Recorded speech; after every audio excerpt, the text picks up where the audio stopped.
Bueno, no paramos de hablar de Generación Zoe y esta suerte de estafa piramidal, ¿no? Que podría estar detrás de esta, bueno, suerte de captación de una enorme cantidad de gente que ha confiado en este hombre, Leonardo Cositorto, y que ha entregado, claro, sus ahorros con la esperanza tal vez de recuperar, bueno, algo de lo que ellos estaban invirtiendo. Y está incluso la duda sembrada, ¿no? De si se trata efectivamente de una estafa o no. Y de hecho vos encontrás desde quienes han denunciado, quienes no quieren denunciar porque todavía tienen la esperanza de poder recuperar algo de su capital, e incluso algunas personas que, habiendo pasado por Generación X y habiendo cooptado a sus propios familiares, defienden Generación Zoe. Bueno, ya hay 6 detenidos, ¿sí? A propósito de esta noticia, de esta información que les estamos contando. Quien estamos viendo en pantalla es a Leonardo Cositorto,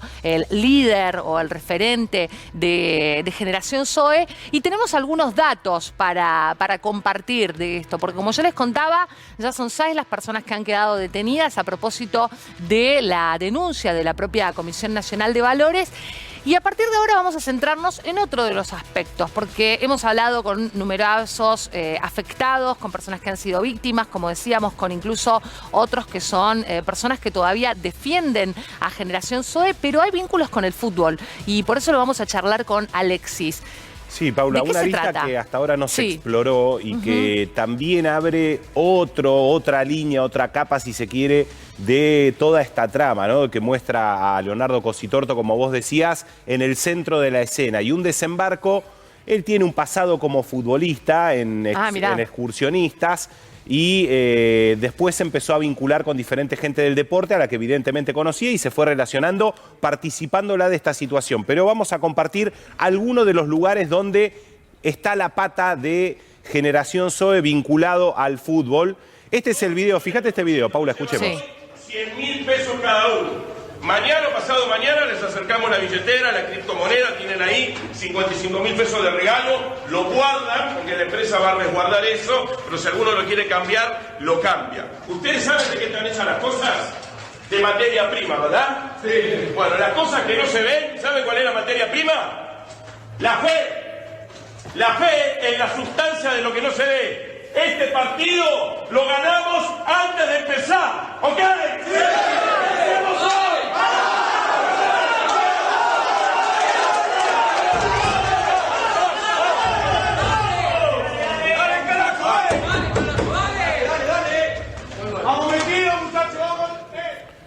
Vestuario de la cancha de Deportivo Español, uno de los clubes donde desembarcó Generación Zoe. Eso es la previa de un partido del 14 de septiembre del año pasado. Capacidad de arenga, ¿no? Deportivo Español frente a Ituzaingó. Una de sus grandes virtudes, el coaching. Claro. Ese tipo de trabajo, ¿no? De la arenga, de la motivación, de incentivar a la gente a... Y ahí estaba prometiéndoles dinero a los jugadores de un club, insisto, de la Primera C, que empezó a ser gerenciado por Generación Zoe, que además se valió también de la figura de Ricardo Caruso Lombardi, que estaba como asesor. Por eso digo, empiezan a compartir gente que, al menos no existen las pruebas hasta ahora de que estén involucradas en el negocio, pero que sí, como personalidades del deporte, también eran parte de esta estructura, seguramente para ir abriendo otras puertas. Vamos a compartir la placa de todos los lugares vinculados al fútbol donde está Generación Zoe. Cañuelas Fútbol Club, esto es en la Primera C, en la Primera B del fútbol argentino. Desembarcó en el año pasado pagando algunos premios y incentivándolos a través del uso de la criptomoneda. Cañuelas después ascendió a la Primera B y su propio presidente agradeció el sponsoreo y el trabajo de coaching de Leonardo Cositorto. Mirá.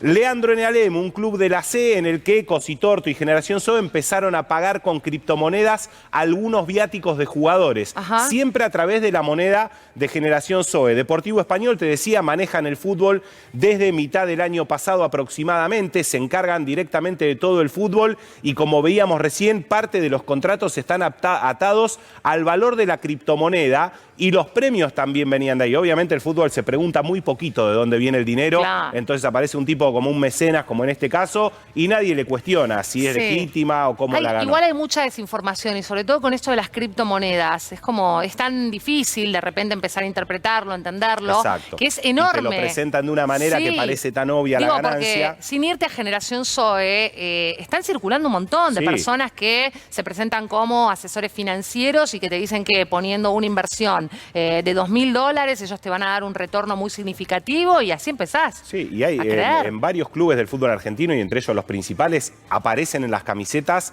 algunas criptomonedas o plataformas de apuestas y demás, de también muy dudosa procedencia del dinero. En Chacarita, en febrero de este año, ya estamos hablando de Primera Nacional y de un club muy tradicional. No es un club que está pasando, o sea, no está en una buena situación, pero no es un club chiquito, ahí perdido en una categoría. En Chacarita desembarcó siendo el sponsor principal de la camiseta y adelantó 3 meses del contrato. En Chacarita le pusieron una alfombra roja prácticamente. Ahora están cruzando los dedos. Y además, durante 2021, Paula, fundaron un club, Deportivo Zoe, que está en Cañuelas, y que juega la Liga Amateur. Estuvo jugando la final para meterse en el regional. No te puedo creer. Estuvo ahí porque empezó a llevar jugadores con cierto bagaje en el ascenso y que estaban libres. Y te vienen con esa tentación. Vos escuchás declaraciones y son todos, cobro al día, sé que tengo la plata. Habrá que ver ahora. Y Zoe Athletic es un modelo similar al de Deportivo Zoe, pero en Villa María, que es donde está el pedido de detención de Leonardo Cositorto. Entre algunas personalidades del fútbol que fue involucrando para sus proyectos, Alejandro Mancuso. Mirá. Néstor Apuzzo, que era coordinador de inferiores de Huracán, un hombre muy conocido en el ámbito de las inferiores, es quien maneja el proyecto en Villa María, donde también involucró a los hermanos Diego y Rodolfo Grayev, con pasado en Lanús y Huracán, cordobeses ellos. Por eso empieza como a comprometer gente que después seguramente le va abriendo otras puertas y que veremos en qué situación se encuentra a partir de lo que está ocurriendo ahora. Bueno, es la punta de un iceberg, que puede sin dudas tener un montón de entramados como el recién que vos estabas reescribiendo en el mundo del fútbol. Pero hablabas del coaching ontológico, hablábamos de la capacidad de arenga que tenía Cositorto. Lo que te vamos a mostrar es cómo operaban y cómo convencían a la gente de que entreguen prácticamente sus ahorros incluso para participar. La gran bendición de tener a nuestro presidente, CEO de nuestra organización, aquí. Gracias al Señor. Aleluya. Padre, te damos gracias, Señor, por la vida de Leonardo Cositorto, Señor, CEO de nuestra organización. Queremos que es el libertador que has levantado para este tiempo, para traer libertad, Señor, a tanta gente, Señor, que la necesita. Señor, levantamos una oración por Leonardo de protección, Señor. Yo creo la palabra que le regalaste, que aunque pelearan contra él, no lo van a vencer.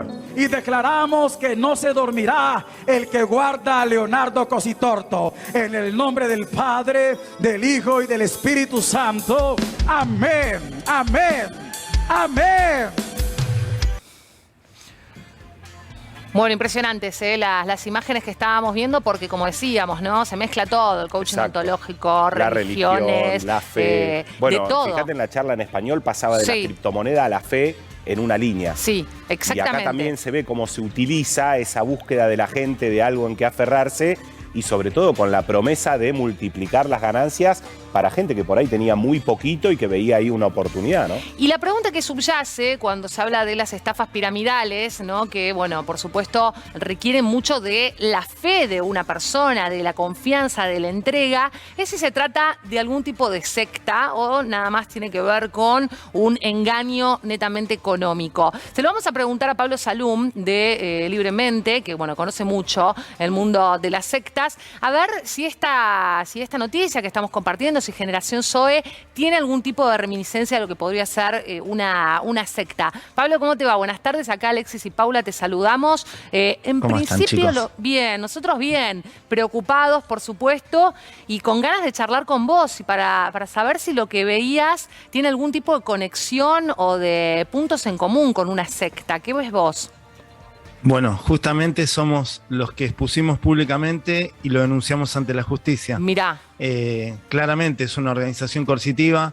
Nosotros desde hace más de un año y medio que veníamos siguiendo el tema, viendo cómo accionaba bajo la figura de culto y del coaching, que es coaching coercitivo. O sea, todo lo que ellos ofrecen son pseudociencias coercitivas, donde se manipula y se controla a la gente psicológicamente para abusar de ellos. Habitualmente lo que hacen es captar a personas en situación de vulnerabilidad y se aprovechan, vulneran sus derechos, la sanidad, y además suele haber fraude económico, explotación laboral, un conjunto de delitos.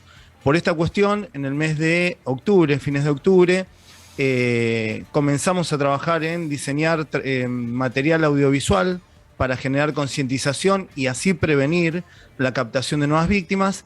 Y en los primeros días de noviembre, el 11 de noviembre, comenzamos con el tema de las denuncias. Allá por el 11 de noviembre lo único que había era un pedido de cese de actividades de la Comisión Nacional de Valores, por lo cual nosotros lo que hicimos es, además de realizar la denuncia ante el Ministerio Público Fiscal de la Ciudad Autónoma de Buenos Aires, realicé la denuncia en la Procelac y en Protex, porque no tengo dudas que puede llegar a haber una explotación laboral, una trata de personas, que para mí, o sea, los delitos que estoy denunciando y la operatoria de esta organización coercitiva excede a lo que es un fraude económico habitual. Por eso hay mucha gente que está sorprendida y no comprendía, y hay mucha gente que sigue solamente viendo un fraude piramidal, Claro. que básicamente es algo menor para nosotros, si bien dentro de las organizaciones coercitivas de índole comercial, cuando hay una quita de dinero, también hay un grave perjuicio a la salud mental. Hay mucha gente que termina suicidándose, hay vínculos que se rompen para siempre. ¿Por qué? Porque las víctimas dentro de las organizaciones coercitivas son transformadas en victimarias, son Claro. obligadas a captar a otras víctimas y la mayoría de las veces son caras amigas que te van a venir a captar.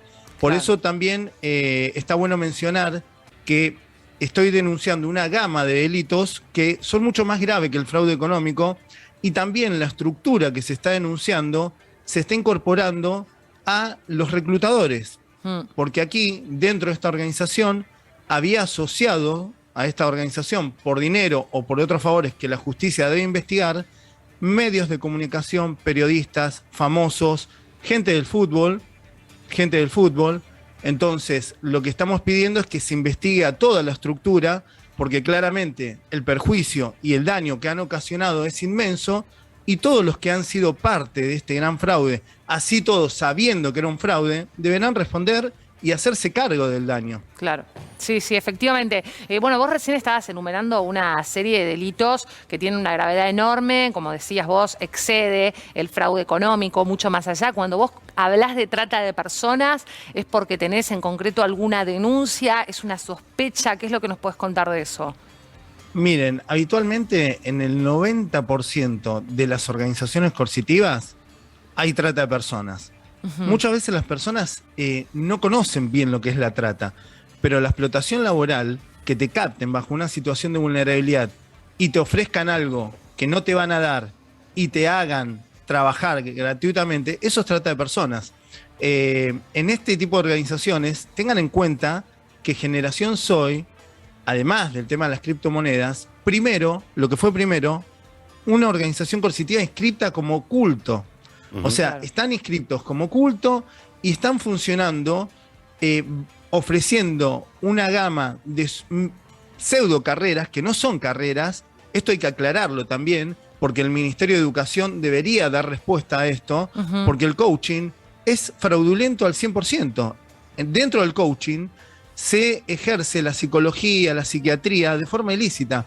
Y además, en todas las carreras que ofrecen, creo que hay muy poquitas que realmente sean válidas, como RCP o marketing, pero todas las demás, si ustedes ven el catálogo de lo que está ofreciendo esta organización coercitiva, es un delirio fraudulento totalmente, que excede el tema del fraude económico, tal como le decía anteriormente. Claro. Pablo, recién nosotros hablábamos con Paula respecto de los vínculos con el fútbol, que es una arista que estuvo muy poco explorada, al menos hasta ahora. Y de Le faltó cómo el se tema fue... político también. Sí, y eso justamente te quería preguntar. Vos hablabas recién y entendemos nosotros, más allá que después la justicia tendrá que probar la responsabilidad de cada uno de los participantes, que parece ser esa estructura de la que se va valiendo de ciertos vínculos que también generan confianza en otras personas para ir involucrándose. Vos hablabas recién de personalidades del fútbol, de la política. ¿Qué nos podés contar sobre esto? Bueno, claramente las organizaciones coercitivas, todas, siempre tienen como blanco gente pública, gente que tenga poder, porque a través de ellos captan a sus seguidores. Claro, generar confianza también, una imagen creíble. Exactamente, porque el que te llega a captar a vos es una cara amiga. Claro. Entonces, si yo prendo Canal 13, por ejemplo, y lo veo a Ángel de Brito teniendo una charla amena, que todos saben que son espacios pagos, que no los declaran como tal, por lo cual engañan a la audiencia, y la audiencia piensa que realmente Ángel de Brito ha invitado a esa persona porque es una persona importante, sí, porque tiene algo bueno que decir. Y bueno, claro, la gente al querer la imagen de Ángel de Brito, esa imagen pública, claro, es captada y es captada por esta organización, porque si me lo recomendó Ángel de Brito, o si me lo recomendó un jugadorazo de fútbol, como lo es Claudio Polcanilla, o otros jugadores, claro que es captada, pero por eso les digo, o sea, muchas de estas personalidades, yo quiero aclarar algo, muchas seguramente han sido parte y van a tener que rendir cuentas. De hecho, van a tener que rendir cuentas todos, a mi modesto entender. Sí. Pero muchos de ellos van a tener que ser responsables por las acciones penales. Claro. Hay muchos que no, que seguramente han sido engañados, le han dicho, che, filmame un videíto para este pibe que está haciendo algo bueno por el fútbol. Y usan la imagen. Ahora, cuando vemos el tema político, cuando los vemos en la foto, yo al comienzo no mencioné el tema político porque no quiero meterme para por ahí que no en caiga en la cosas grieta. No, ya hay algunos nombres dando vueltas. Pero por eso, cuando fueron avanzando las pruebas y cuando vos ves que tiene fotos con Santilli y después ves que promocionaron, pusieron dinero para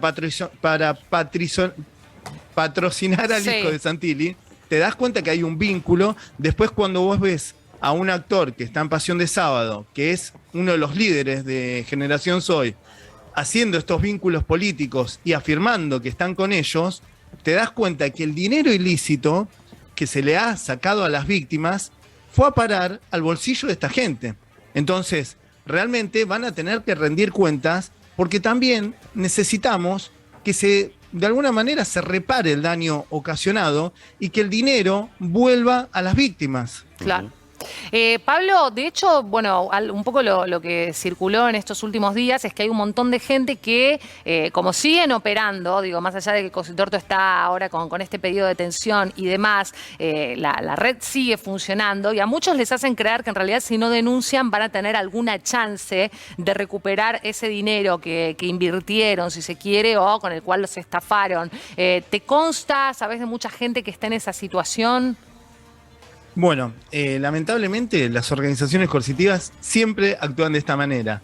Si vos me denunciás, sos mi enemigo. Claro. Y por otro lado, siempre tienden a victimizarse. Yo soy un líder, soy un elegido, soy un estratega, yo los voy a salvar, yo soy el elegido. Y hay enemigos, fuerzas oscuras, que atentan contra lo que yo quiero hacer, que es salvarlos, llevarlos a un camino de abundancia, evolución, trascender.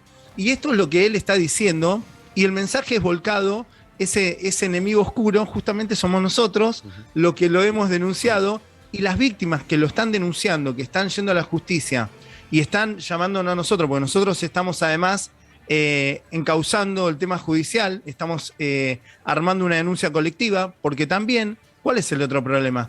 Que muchas víctimas han puesto no mucho dinero, que son 400, 500 dólares, pero para una persona normal, no, es una 400, fortuna. 500 dólares, puede ser un mes, 2 meses de comida y un montón de cosas. Pueden ser los ahorros de mucho tiempo. Por eso yo le quiero decir, si hay gente que nos está mirando, ahí en pantalla tienen mi Twitter, que por favor me escriban al Twitter o al mail onglibrementes@gmail.com y me envíen los datos porque vamos a empezar con la demanda colectiva.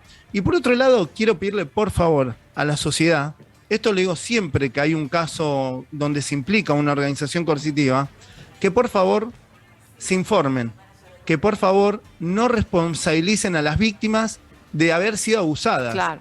Pongamos el ojo en el victimario. Las víctimas, son captadas en una situación de vulnerabilidad. Claramente, si una víctima hubiera sabido la verdad, no hubiera permitido ser captada por una organización donde iban a abusar de ellos, los iban a someter, le iban a sacar el dinero. Pero creo que es importante que la justicia no vaya por lo fácil, que es el fraude económico. Eso te quería preguntar, Pablo, porque muchas veces se habla de la figura, por ejemplo, de la asociación ilícita, que es un delito muy difícil, muy complejo de probar como tal, entonces termina quedando en nada. Vos planteabas, como te marcaba Paula, una serie de delitos que son más graves y que entiendo que sumados eso hace que sean mucho más graves aún que el fraude económico. Ahora, ¿es un camino que imaginás que la justicia puede recorrer o, como decís, existe una alta probabilidad de que vayan a algo muy concreto, puntual y que tenga incluso una pena que quizás ni siquiera justifica prisión? No sé cuál es la pena por fraude económico. Bueno, la verdad que el fraude económico no tiene demasiada pena e inclusive a veces lo vemos libre, ni siquiera estar un mes en cárcel, pero en la cárcel. La verdad, yo hace tiempo que vengo trabajando con Protex.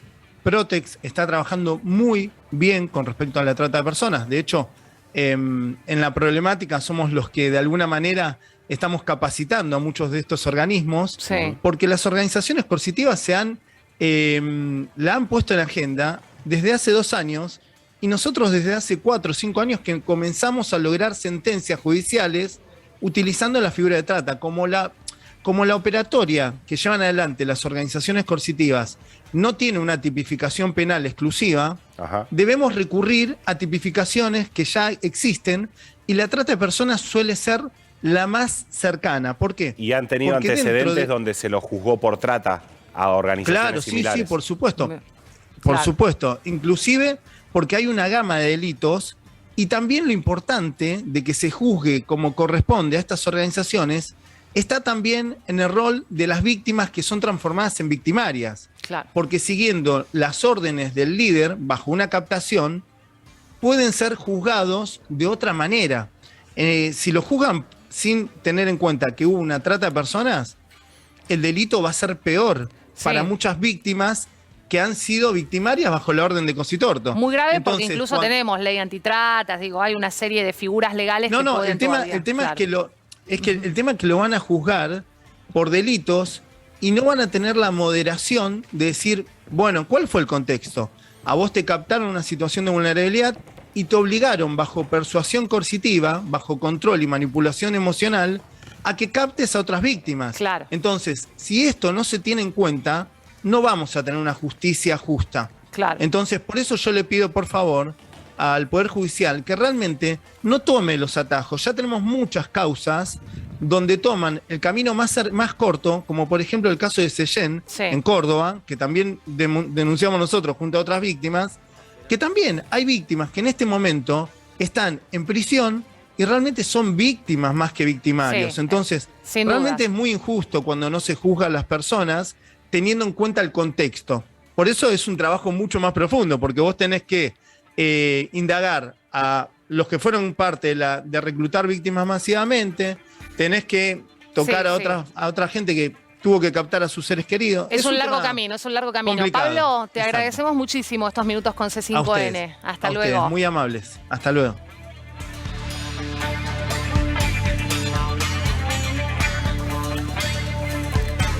Sí.